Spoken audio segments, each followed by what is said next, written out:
하나님 아버지,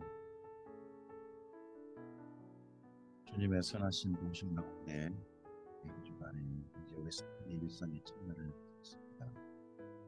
주일로 한 주간을 출발하고 하나님과 함께 예배드리는 주가 있습니다. 우리 한 주간 주의 말씀을 기억하며 이제 나아갑니다. 사랑하는 성도들의 삶의 일상을 보살펴 주셔서 일상 가운데 평안을 누리게 하옵소서.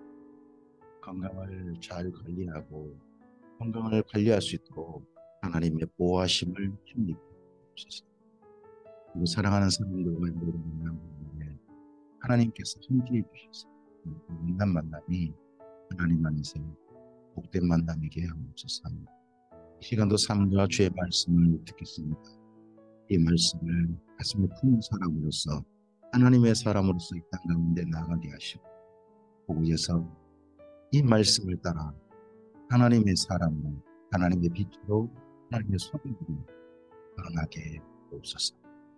부탁드리오며 예수님 이름으로 기도합니다. 아멘. 오늘은 요엘서 말씀과 그리고 그 이후 함께 하서 12장에서 14장까지 말씀을 드리겠습니다. 먼저 요엘서 말씀입니다. 요엘서는 구약 성경 선지서 가운데 가장 먼저 읽는 성경이고 열왕기하서 11장 맨 끝에 또 강만한 선지서 남유다 나타났던 선지서. 요엘서 1장입니다. 부두엘의 아들 요엘에게 임한 여호와의 말씀이라. 늙은 자들아 너희는 이것을 들을지어다. 땅의 모든 주민들아 너희는 귀를 기울일지어다. 너희 날에나 너희 조상들의 날에 이런 일이 있었느냐.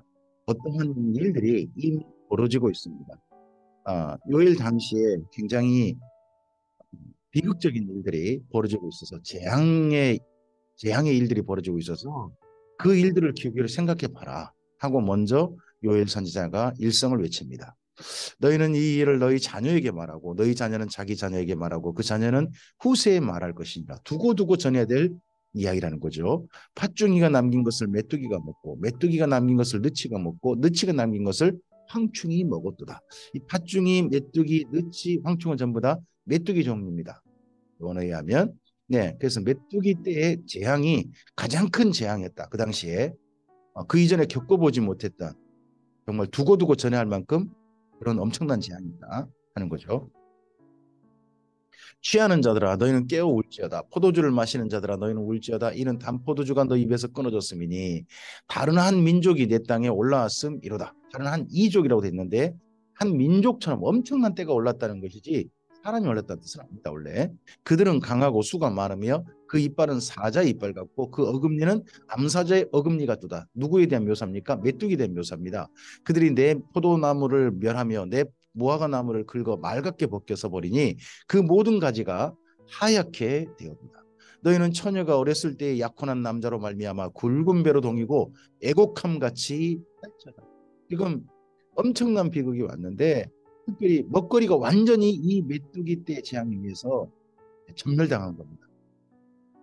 그래서 이건 정말 모든 사람들이 울만한 그런 슬피 울만한 엄청난 일이라는 거죠.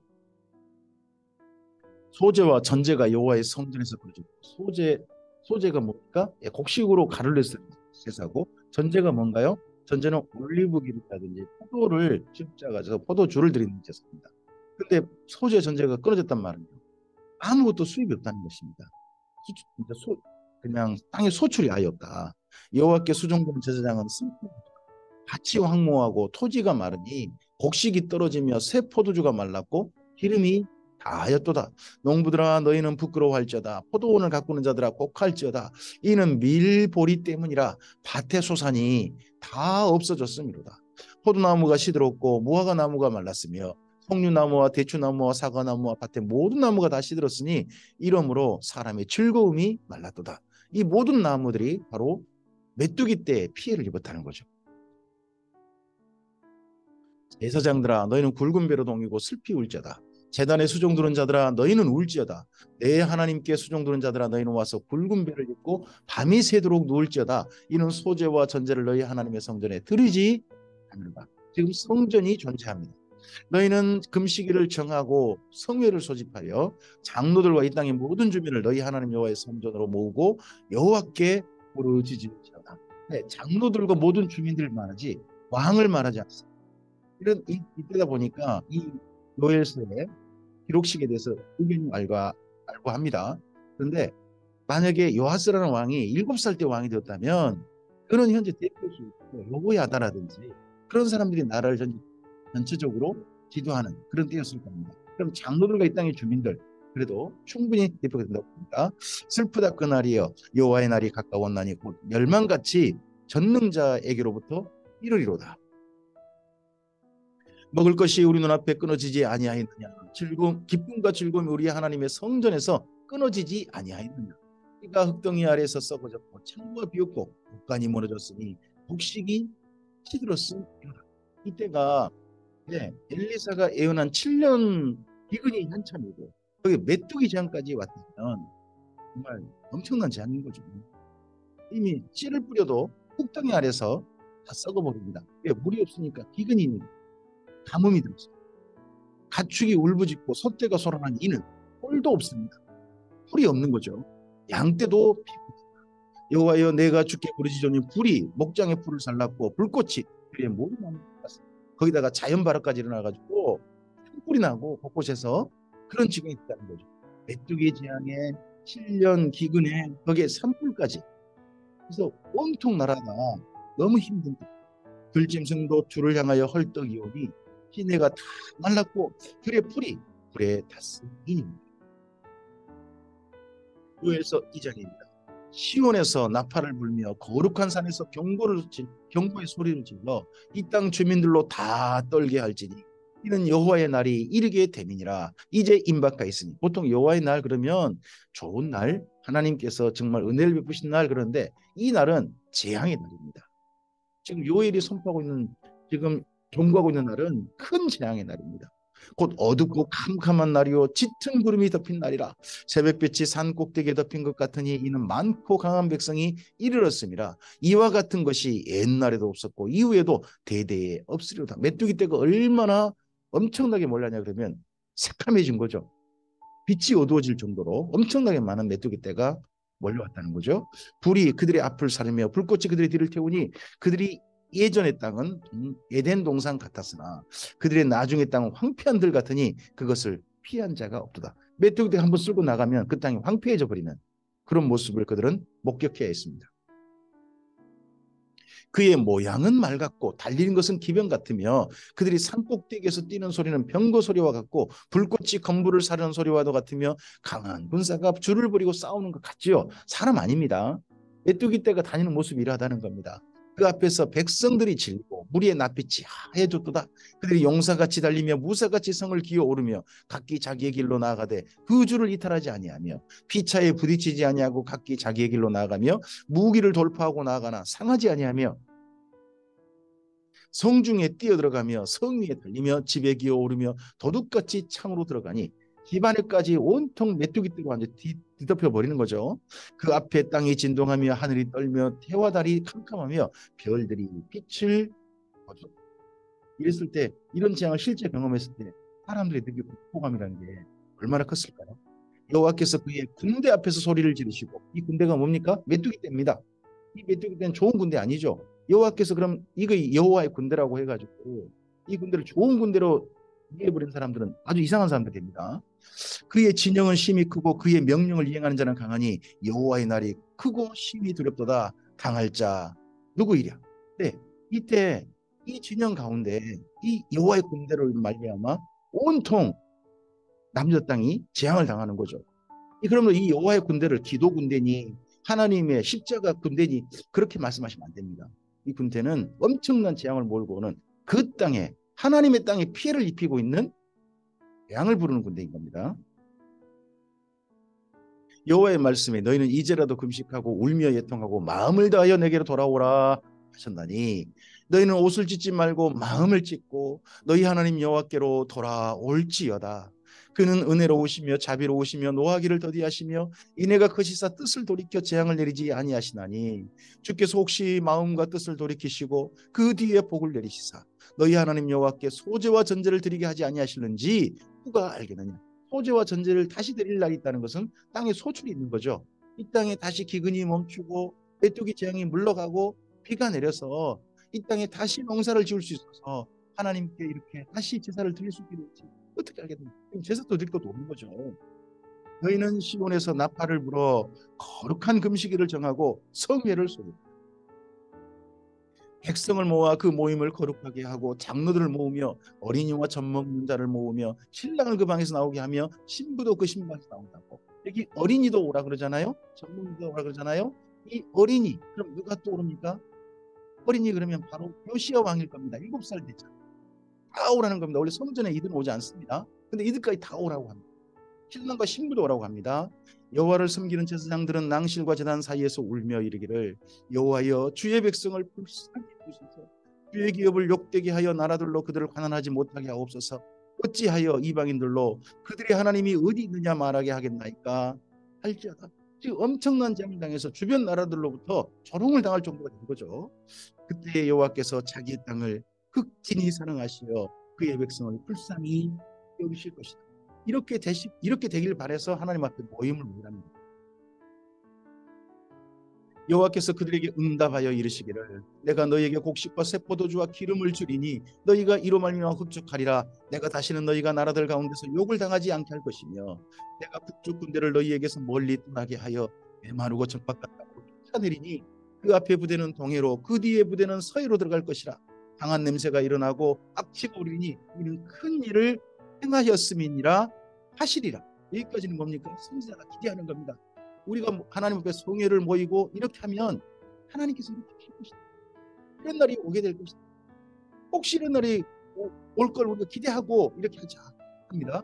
그런데 이런 날이 마침내 왔습니다. 땅이여 두려워하지 말고 기뻐하며 즐거워할지어다. 여호와께서 큰 일을 하셨습니다. 예, 여기 21절은 그들이 경험한 거죠. 앞서서 재앙을 경험했다면 이제 이렇게 성회로 실제로 모였고 그러고 난 다음에 하나님의 은혜의 날을 하나님의 재앙의 날이 아니라 하나님의 은혜의 날 그들이 새로운 반대로 역전한 여호와의 날을 그들이 경험했습니다. 들짐승들아 두려워하지 말지어다. 들의 풀이 싹이 나며 나무가 열매를 맺으며 무화과 나무와 포도나무가 다 힘을 이룬다. 왜 이들이 이렇게 됐습니까? 비가 왔을 거예요. 그러니까 들의 풀에 싹이 났죠. 나무들도 열매를 그나마 있는 나무들도 열매를 맺게 됐죠. 시온의 자녀들아 너희는 너희 하나님 여호와로 말미암아 기뻐하며 즐거워할지어다. 그가 너희를 위하여 비를 내리시되 이른 비를 너희에게 적당하게 주시리니 이른 비와 늦은 비가 예전과 같을 것이라. 이른 비와 늦은 비는 그러면 이전에 이 가나안 땅에 평소 늘 오는 일상의 일상. 이른 비로 말미암아 밀과 보리를 뿌릴 수 있습니다. 늦은 비가요. 곡식이 마지막 익을 때 정도 와서 곡식을 살을 찌우는 그런 비라고 합니다. 이 비가 와야 그 땅에 농사를 짓는 거예요. 그런 농사까지 지을 수 있는 날이 드디어 기대가 된 거죠. 마당에는 밀이 가득하고 독에는 새 포도주와 기름이 넘치리로다. 앞으로 그렇게 될 것이다. 네. 이제 이 농사를 지어가지고 이렇게 될 것이다. 너희가 전에 너희에게 보낸 큰 군대 곧 다시 앞에 그 군대를 말하죠. 메뚜기와 느치와 항충과 팥중이가 먹은 횟수대로 너희에게 갚아주겠다. 네. 앞서서 그 재앙들 다 하나님께서 진짜 보내신 거죠. 근데 그런 그 큰 군대, 메뚜기 떼의 군대 가는 하나님께서 피해 입었던 거 다시 다 갚아주시고 너희는 먹되 풍족이 먹고 너희에게 놀라운 일을 행하신 너희 하나님 여호와의 이름을 찬송할 것이라. 내 백성이 영원히 수치를 당하지 아니하리라. 다시 일상이 회복된 거죠. 근데 여기서 멈추지 않습니다. 하나님의 기대는 선지를 통해서 그 다음까지 나아갑니다. 그런즉 내가 이스라엘 가운데 있어 너희 하나님 여호와가 되고 다른 이가 없는 줄을 너희가 알 것이라. 내 백성이 영원히 수치를 당하지 아니하리라. 이게 그 당시 요엘 당시 이스라엘 민족에게 남유다 사람들에게 원하신 일입니다. 레위기 26장에서 하나님께서 기대하신 일이 뭡니까? 그 땅에 비가 오고 번성하고 네, 평화가 이루어지고 그리고 마지막에 원하신 게 뭡니까? 하나님께서 그들과 동거하시는 거였습니다. 결국 하나님께서는 이 땅에 우리의 삶이 그냥 평화롭고 그런 일상을 누리는 것만 원하신 게 아니라 그런 하나님의 은혜의 선물을 받아서 하나님과 함께 동행하기를, 하나님과 함께 사는 사람이 되기를 하나님께서 기대하십니다. 그 후에 내가 내 영을 만민에게 부어주리니 너희 자녀들이 장래 일을 말할 것이며 너희 늙은이는 꿈을 꾸며 너희 젊은이는 이상을 볼 것이며, 이 예루살렘에서 이때 요엘 당시의 회개와 같은 놀라운 회개가 다시 일어나겠죠. 그때가 언제입니까? 요엘서 2장 28절에 예언되고 있습니다. 내가 이 예언한 말씀이 바로 오순절 성령 강림 때 이루어지게 됩니다. 그래서 나중에 베드로 사도가 오순절 성령 강림 날 이 말씀을 인용하죠. 그때 내가 또 내 영을 남종과 여종에게 부어줄 것이며 내가 이적을 하늘과 땅에 베풀리니 피와 불과 연기기름이나. 30절은 나중에 그게 예루살렘의 세 번째 회개가 될 겁니다. 이때 언제입니까? 예수님. 그래서 이때 마지막 이스라엘 민족이 다시 한번 하나님께 돌아오게 될 겁니다. 여호와의 크고 두려운 날이 이르기 전에 해가 어두워지고 달이 햇빛같이 변하려니와. 이게 별이 떨어졌을 때 요한계시록에 나타난 재앙이었죠. 누구든지 여호와의 이름을 부르는 자는 구원을 얻으리니 이는 나 여호와의 말대로 시온산과 예루살렘에서 피할 자가 있을 것이며, 시온산과 예루살렘에서 하나님의 이름을 부르는 자는 다 구원을 얻을 것이다. 이스라엘 민족 중에 마지막 구원을 이야기하고 있습니다. 남은 자 중에 나 여호와의 부름을 받을 자가 있을 것임이니라. 요엘서 3장입니다. 보라 그날, 이 그날은 우리가 알지 못합니다. 하나님이 정하신 그날입니다. 그와 때는 오직 하나님께 있는데 하나님께서 정하신 어떤 그날, 그날 곧 내가 유다와 예루살렘 가운데서 사로잡힌 자를 돌아오게 할 때에 내가 만국을 모아 데리고 여호사밧 골짜기에 내려가서 내 백성 곧 내 기업인 이스라엘을 위하여 거기에서 그들을 심문하리니 이는 그들이 이스라엘을 나라들 가운데 흩어버리고 나의 땅 나누었으며 또 제비 뽑아 내 백성을 끌어가서 소년을 기생과 바꾸며 소녀를 술과 바꾸며 하셨음이라. 이 일이 이스라엘 민족이 돌아오게 된 날이라고 하는데 이 날이 바벨론 포로 기한 때냐? 아무리 봐도 그게 아니에요. 그다음에 이런 날은 아마도 천년왕국 때 이루어지지 않을까 싶습니다. 천년왕국 때 하나님께서 세상을 심판하시죠. 그래서 세상을 심판하신다. 그래서 여호와 샤파트, 하나님께서 심판하신다 하는 골짜기가 있는 겁니다. 두로와 시돈과 블레셋 사방아 너희가 나와 무슨 상관이 있느냐? 너희가 내게 보복하겠느냐? 만일 내게 보복하면 너희가 보복하는 것을 내가 신속히 너희 머리에 돌리리니 곧 너희가 내 은과 금을 빼앗고 나의 진귀한 보물을 너희 신전을 가져갔으며 또 유다 자손과 예루살렘 자손을 헬라 자손 족속에게 팔아서 그들의 영토에서 멀리 떠나게 하였음이니라. 보라 내가 그들을 너희가 팔아 이르게 한 곳에서 일으켜 나오게 하고 너희가 행한 것을 너희 머리에 돌려서 너희 자녀를 유다 자손의 손에 팔리니 그들은 다시 먼 나라 스바 사람에게 팔리라. 여호와께서 말씀하셨느니라. 너희는 모든 민족에게 이렇게 널리 선포할지어다. 너희는 전쟁을 준비하고 용사를 격려하고 병사로 다 가까이 나와서 올라오게 할지어다. 너희는 보습을 쳐서 칼을 만들지어다. 낫을 쳐서 창을 만들지어다. 약한 자도 이르기를 나는 강하다 할지어다. 사면의 민족들아 너희는 속히 와서 모일지어다. 여호와여 주의 용사들로 그리로 내려오게 하옵소서. 민족들은 일어나서 여호와 사밧 골짜기로 올라올지어다. 내가 거기 앉아서 사면의 민족을 다 심판하리로다. 이게 곡과 마곡의 전쟁인지 그건 잘 모르겠습니다만은 예루살렘의 마지막에 주변 모든 민족들로부터 침략당하는, 주변 모든 민족과 예루살렘 사이에 전쟁이 있을 그런 내용에 대해서 예언되어 있는 것 같습니다. 너희는 낫을 쓰라 곡식이 이곳이다. 그런 전쟁 후에 와서 밟을지어다. 포도주 틀이 가득 차고 포도주 독이 넘치나니 그들의 악이 크미로다. 곡식이 먼저 거두어지고 그 다음에 포도주를 거두는데 포도는요 악한 악이 가득합니다. 그래서 이걸 요한계시록에 보면요 포도주는 하나님께 부름받은, 아니 곡식은 하나님께 부름받은 사람이고 포도주는 진노의 포도주라고 해서 하나님의 심판에 죽임당한 사람들의 피가 흐른다고 그렇게 말씀하고 있습니다. 사람이 많음이여 심판의 골짜기에 사람이 많음이여 심판의 골짜기에 여호와의 날이 가까움이로다. 해와 달이 캄캄하며 별들이 그 빛을 거두도다. 여호와께서 시온에서 부르짖고 예루살렘에서 목소리를 내시리니 하늘과 땅이 진동하리로다. 그러나 여호와께서 그의 백성 피난처 이스라엘 자손의 산성이 되시리로다. 이때 하나님께서 이 땅의 마지막 악인들을 다 진멸하시고 새로운 세상, 이 땅의 지구상에서 천년을 가는 세상이 열릴 거라고 우리는 생명을 통해서 그렇게 생각 가지고 있습니다. 이를 가리켜서 천년 왕국이라고 합니다. 그런즉 너희가 나는 내 성산 시온에 사는 너희 하나님 여호와인 줄 알 것이라. 예루살렘이 거룩하리니 다시는 이방 사람이 그 가운데로 통행하지 못하리로다. 그 날에 산들이 단포도주를 떨어뜨릴 것이며 작은 산들이 젖을 흘릴 것이며 유다 모든 시내가 물을 흘릴 것이며 여호와의 성전에서 샘이 흘러나와서 시딤 골짜기에 그러나 애굽은 항무지가 되겠고 에돔은 황무한 들이 되리니 이는 그들이 유다 자손에게 포악을 행하여 무죄한 피를 그 땅에서 흘렸음. 이게 천년왕국 때의 모습일 것이다 하고 이 짐작해 볼 수 있습니다. 유다는 영원히 있겠고 예루살렘은 대대로 있으리라.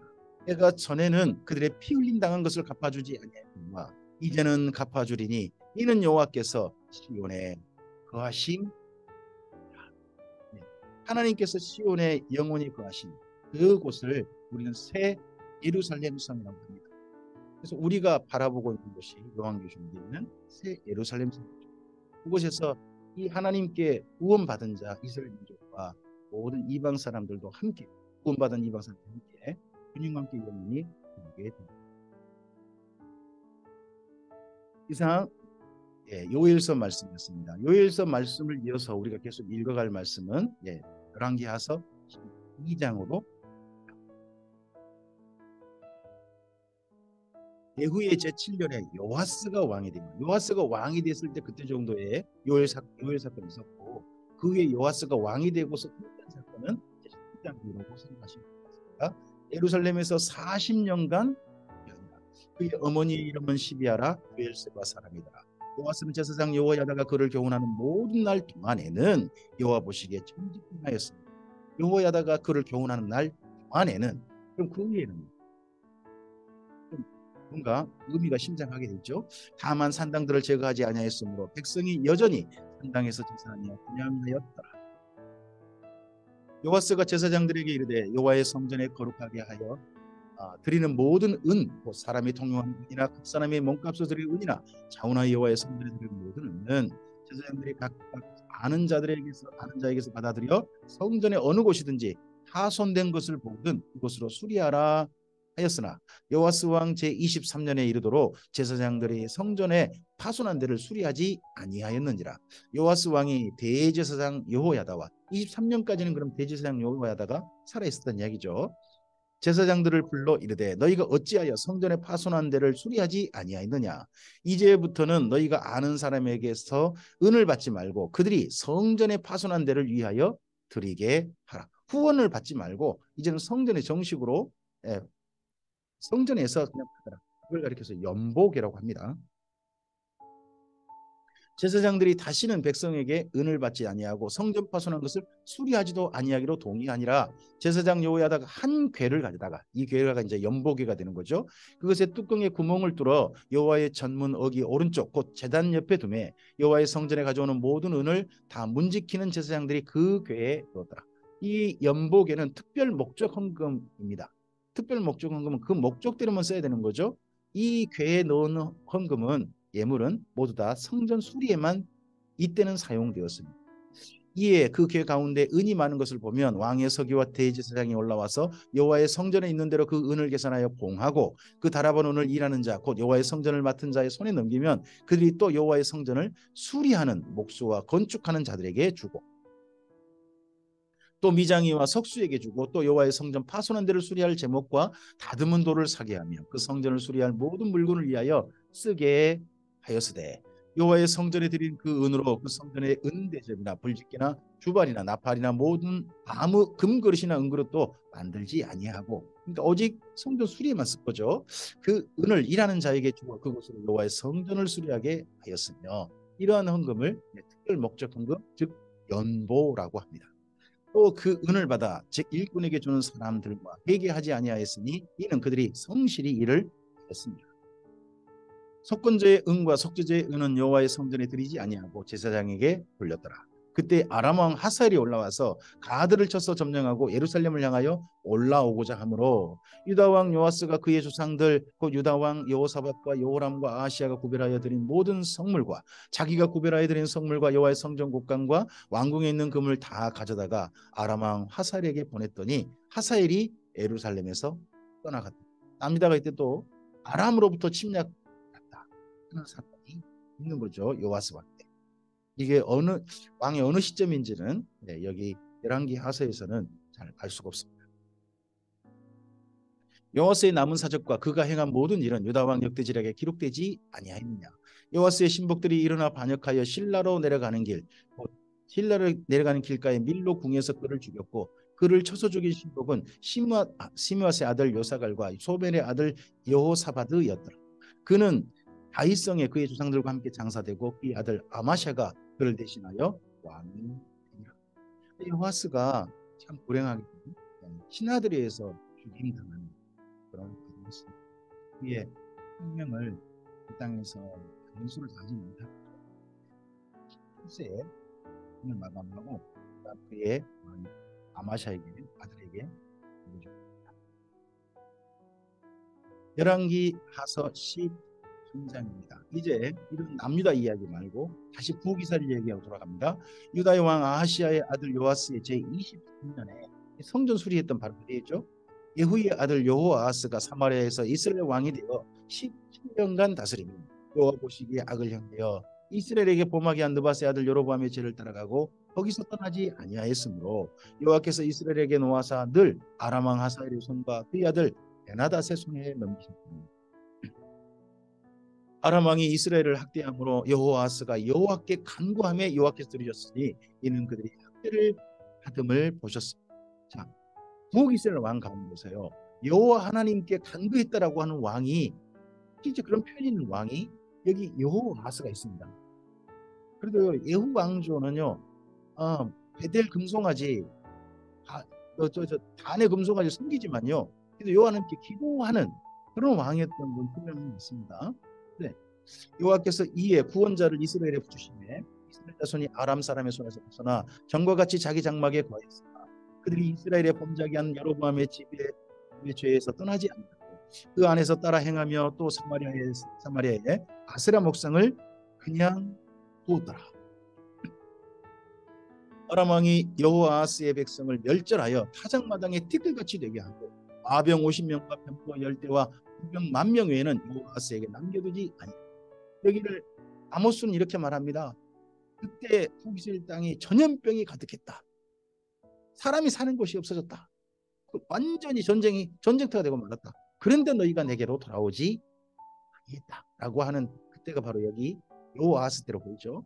여호아하스의 남은 사적과 행한 모든 일과 그의 업적은 이스라엘의 왕 역대지략에 기록되지 아니하였느냐. 여호아하스가 그의 조상들과 함께 자라매 사마리아에 장사되고 그의 아들 요아스가 대신하여 왕이 되니라. 요아스는 3대 왕이 됩니다. 유다의 왕 요아스의 제37년에 여호아스의 아들 요아스가 사마리아에서 이스라엘 왕이 되어 16년간 다스렸습니다. 그러니까 북쪽 왕도 요아스, 남쪽 왕도 요아스가 남북을 다스리던 때가 한때 있었던 거죠. 여호와께서 보시기에 악을 행하여 이스라엘에게 범죄하게 한 느밧의 아들 여로보암의 모든 죄에서 떠나지 아니하고 그 가운데 행하였더라. 요아스의 남은 사적과 행한 모든 일과 유다 왕 아마샤와 싸운 그의 업적은 이스라엘 왕 역대지략에 기록되지 아니하였느냐. 요아스가 그의 조상들과 함께 자매 이스라엘 왕들과 함께 사마리아에 장사되고 여로보암이 그 위에 앉으니라.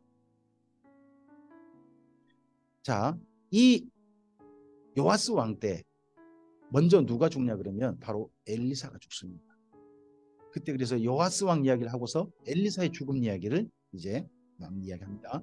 엘리사가 죽을 병이 들매 이스라엘 왕 요아스가 그에게로 내려와 자기 얼굴에 눈물을 흘리며 이르되 내 아버지여 이스라엘의 병고와 마병이여 하매 엘리사가 그에게 이르되 활과 화살들을 가져오소서 하는지라. 활과 화살들을 그에게 가져오매 또 이스라엘 왕에게 이르되 왕의 손으로 활을 잡으소서 하매 그가 손으로 잡니 엘리사가 자기 손을 왕의 손 위에 얹고 이르되 동쪽 창을 여소서 하여 곧 열매 엘리사가 이르되 쏘소서 하는지라. 곧 쏘매 엘리사가 이르되 이는 여호와를 위한 구원의 화살 곧 아람에 대한 구원의 화살이니 왕이 아람 사람을 멸절하도록 아벡에서 치리이다. 또 이르되 화살들을 집으소서. 곧 집음에 엘리사가 또 이스라엘 왕에게 이르되 땅을 치소서 하는지라. 이에 3번 치고 그친지라. 이걸 쓰신 분도 좀 아쉬워하는 게 보이죠? 3번 치고 그쳤다. 여러 번 치지? 그런 좀 아쉬움이 들어있죠. 하나님의 사람이 노하여 이르되 왕이 6번을 칠 것이니이다. 그리하였으면 왕이 아람을 진멸하기까지 쳤으리이다. 그런즉 이제는 왕이 아람을 3번만 치리이다. 아니라 엘리사가 죽으니 그를 장사하였고 해가 바뀌매 모압 도적 떼들이 그 땅에 온지라 합니다. 그래서 이 요아스 왕 때요, 그 아버지 때는 아람의 침략을 받아가지고 온 나라가 전쟁터고 전염병이 침몰하고 있는데, 요아스 때는 드디어 아람의 침략을 완전히 없애버린 겁니다. 3번의 전쟁으로. 그런데 그가 엘리사가 죽고 난 다음에 그러면 요아스가 이 엘리사에 대해서 어떻게 대우했을까요? 죽고 난 다음에 모압 때 도적이 왔다는 거죠. 마침 사람을 장사하는 자들이 그 도적들을 보고 그 시체를 엘리사의 묘실에, 엘리사가 특별하게 그 요아스 왕 때 취급받지 않는 게 도적대 시체를 갖다가 처리하는 곳으로 엘리사의 묘실에, 근데 시체가요 엘리사의 뼈에 닿자 곧 회생하여 일어섰더랍니다. 그런 때도 하나님의 기적이, 하나님의 의미 여기심이 그 땅에 있었습니다. 엘리사가 이런 취급받는데도 하나님께서 여전히 북이스라엘을 사랑하셨습니다. 여호와스 왕의 시대에 아람 왕 하사엘이 항상 이스라엘을 학대하였으나 여호와께서 아브라함과 이삭과 야곱과 더불어 세우신 언약 때문에 이스라엘에게 은혜를 베풀며 그들을 불쌍히 여기시며 돌보사 멸하기를 즐겨 아니하시고 그때까지 자기 앞에서 쫓아내지 아니하셨더라. 아람의 왕 하사엘이 죽고 그의 아들 베나다시 대신하여 왕이 되매 여호아스의 아들 요아스가 하사엘의 아들 베나다의 손에서 성읍을 다시 빼앗으니 그 성읍들은 자기의 부친 요아스가 전쟁 중에 빼앗겼던 곳이라. 요아스가 베나닷을 3번 쳐서 무찌르고, 앞서도 그랬죠, 3번 땅에 쳤다고. 이스라엘 성읍들을 6번 치지 하는 그런 아쉬움을 다시 한번 느끼죠. 열왕기하서 14장입니다. 이스라엘 왕 요아스가 그의 요아스의 아들 요아스 제2년에 유다의 왕 요아스의 아들 아마샤가 왕이 되니, 다시 나온다 이야기가 끌고 갑니다. 그가 왕이 된 때 나이가 20, 예루살렘에서 29년간 다스립니다. 그의 어머니 이름은 요아따니 예루살렘. 아마샤가 여호와 보시기에 정직히 행하였으나 그의 조상 다윗과 같지 아니하였으며 이 아버지 요아스가 행한 대로 다 행하였으고 오직 산당들을 제거하지 아니하였으므로 백성이 여전히 산당에서 제사를 드리며 그냥 나라가 그의 손에 굳게 서매 그의 부왕을 죽인 신복들을 죽였으나 왕을 죽인 자의 자녀들은 죽이지 아니하였으니 이는 모세 율법책에 기록된 대로 곧 여호와께서 명령하여 이르시기를 자녀로 말미암아 아버지를 죽이지 말 것이요 아버지로 말미암아 자녀를 죽이지 말 것이라 오직 사람마다 자기 죄로 말미암아 죽을 것이니라 하셨더라. 이거 연좌제 금지죠.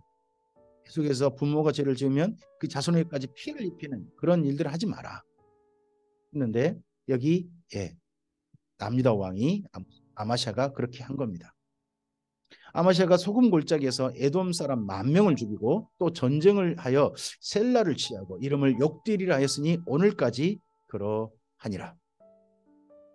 아마샤가 에후의 손자 여호아스의 아들 이스라엘 왕 요아스에게 제사자를 보내 이르되 오라 우리가 서로 대면하자 한지라. 우리가 서로 대면하자, 이거 싸우자는 말입니다. 전쟁하자. 서로 사이좋게 만나 평화 외교를 하자는 말이 아닙니다. 이스라엘 왕 요아스가 유다의 왕 아마샤에게 사람을 보내 이르되 레바논 가시나무가 레바논 백향목에게 전가를 보내어 이르기를 내 딸을 내 아들에게 주어 아내로 삼게 하라 하였더니 레바논 들짐승이 지나가다가 그 가시나무를 짓밟았느니라. 내가 에돔을 쳐서 파하였으므로 마음이 교만하였으니 스스로 영광을 삼아 왕궁이나 내 집으로 돌아가라. 어찌하여 화를 자취하여 너와 유다가 함께 망하고자 하느냐 하나. 아마샤가 듣지 아니하므로 이스라엘 왕 요아스가 올라와서 그와 유다의 왕 아마샤가 그와 유다 왕 아마샤가 유다의 벳세메스에서 대면하였더니, 벳세메스라는 곳에서 서로 싸웠다는 거죠. 유다가 이스라엘 앞에서 패하여 각기 장막으로 도망한지라. 요아스의 아들 유다 왕 아마샤를 사로잡고 예루살렘에 이르러 예루살렘 성벽을 에브라임 문에서부터 성 모퉁이 문까지 400규빗을 홀고 치욕을 당한 거죠. 예루살렘. 또 여호와의 성전과 왕궁 국간에 있는 그 문과 모든 기명을 탈취하고 또 사람을 볼모로 잡고서 사마리아로 돌아가더라. 이때 남유다가 아마시아 왕 때 이렇게 북이스라엘에게 치욕을 당합니다. 뭐 때문에요? 왕의 교만 때문이죠. 여호와스의 남은 사적과 그의 업적과 또 유다 왕 아마샤와 싸운 일은 이스라엘 왕 역대지락에 기록되지 아니하느냐. 여호와스가 그의 조상들과 함께 자매 이스라엘 왕들과 사마리아에 함께 장사되고 그의 아들 여로보암이 대신하여 왕이 되니라. 이 사람을 가리켜서 여로보암 2세라고 합니다. 이스라엘 왕이 여호아스의 아들 여호아스가 죽은 후에도 유다 왕 여호아스의 아들 아마샤가 15년간 생존하였더라. 아마샤의 남은 행적은 유다 왕 역대지락에 기록되지 아니하느냐. 남유다 왕의 이야기는 이렇게 간단하게 끝내고요. 예루살렘의 무리가 그를 반역한 고로 그가 라기스로 도망했더니 반역한 무리가 사람을 라기스로 따라보내 그를 거기서 죽이게 하고. 그래서 보면 요아스의 그리고 또 계속해서 보면 그의 아들까지 또 이렇게 암살당하는 시나이에서 죽인다는 그런 비극을 겪었습니다. 그 지체를 말에 실어다가 예루살렘에서 그의 조상들과 함께 다윗성에 장사하니라.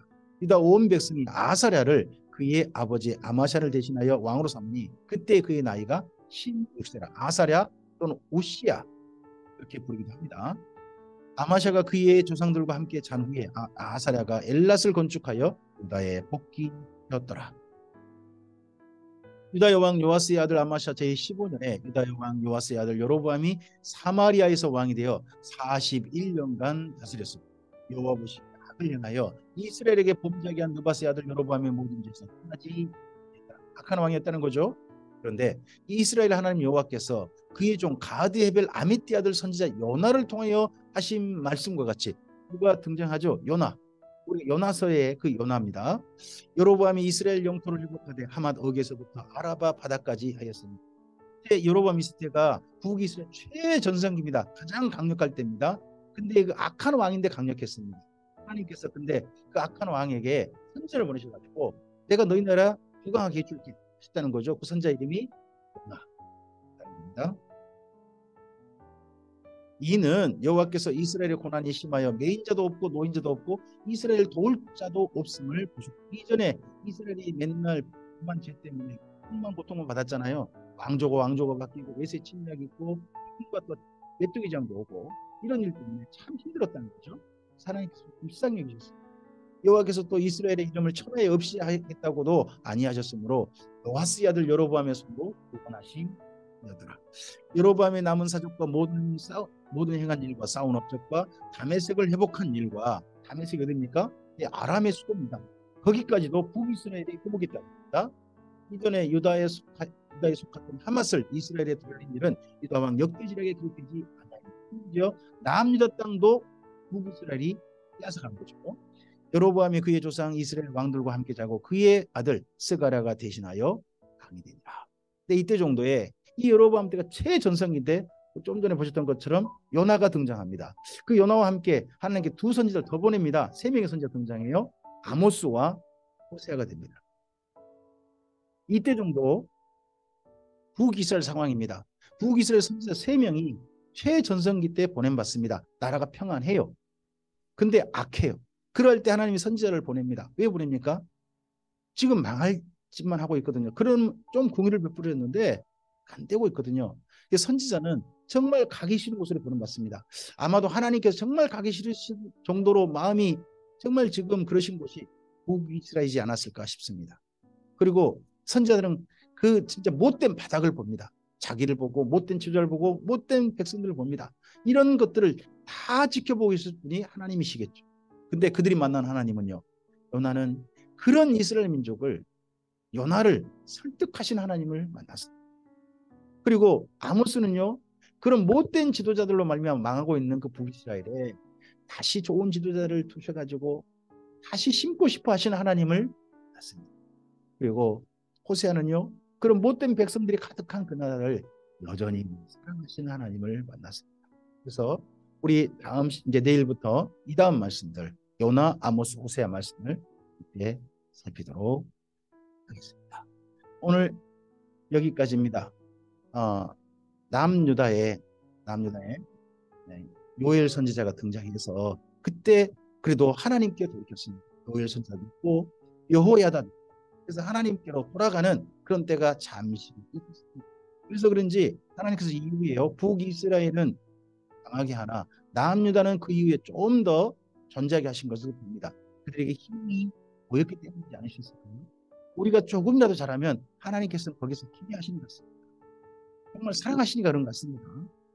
그렇지만 북이스라엘은요, 재앙이 와도 이렇게 잘해줘 봐도 여전히 하나님께로 돌아오지 않습니다. 그래서 하나님께서 마지막 승자까지 보내신 걸 보면서 우리의 삶이 지금 온전히 하나님께로 돌이키고 하나님과 마음을 같이 해서 우리의 삶의 자리에서 동행하셨으면 좋겠습니다. 하나님과 함께 동행하는 사람, 삶에 하나님이 주신 은혜의 선물을 따라 그곳에서 하나님과 동행하고 동거하는 사람을 하나님은 오늘도 만나고 싶어 하십니다. 그런 사람들이 우리들이길 바랍니다. 우리를 통하여 이 땅 가운데 하나님의 은혜의 비가 오게 되기를 바랍니다. 주님의 선하신 선물이 이 땅 가운데 임하게 되길 바랍니다. 주께서 함께 하시기를 축복합니다.